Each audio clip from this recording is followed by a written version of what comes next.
Hello everyone, magandang araw. Kamusta po kayong lahat? Kamusta naman ang ating mga gawain sa araw-araw? Ako, eto pong muli sa aking gawain sa bawat araw.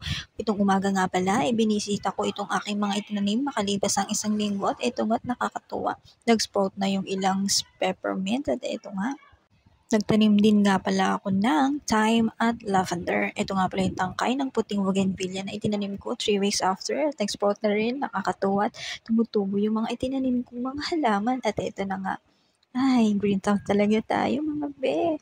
At sumunod nga, pagkatapos ko sa labas, ay bumalik na ako sa loob para ipagtuloy ang aking paglilinis.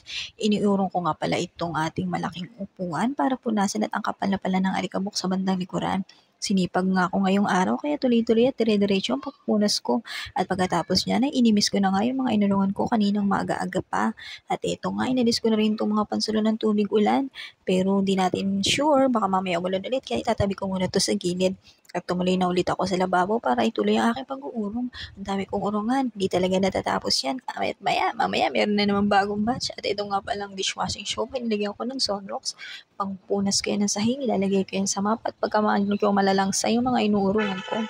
Since sinipag na nga tayo at hindi ganun kainitang ang panahon, eto't sinipag na rin ako magpunas ng kapaligiran ng mga alikabok dyan. Bago yan, pinunasan ko din nga pala itong aming tubig, yung pinakang galon niya at nagsalin na ako sa mga bote para ilagay sa ref at naubusan na pala ang mga bote mga bata. Ito nga pala ang almusal ko, ginawa ni boss yan. Ang sarap ng palaman na yan. At ispread na natin sa ating tinapay. Isang magkataklob na tinapay lang ang kakainin ko at nagtimpla na rin nga ako ng kape. Because kape is life. It makes your morning bright, right? At ito na, masarap na nakain ng inday nyo. At ito nga, umiyang-uya tayo na pasarap na nga tayo ng kain bago tumuloy sa ating gawain. Sumunod niya, nahihiwa ko na nga itong mga sangkap na gagamitin sa sweet and sour sauce. Si Bossing na ang gagawa niyan. At ito yung mga sangkap.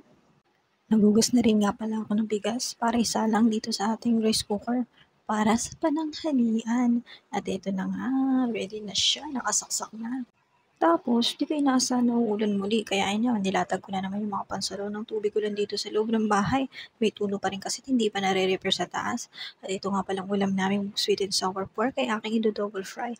At ito nga, nilagay ko na sa kumukulong mantika.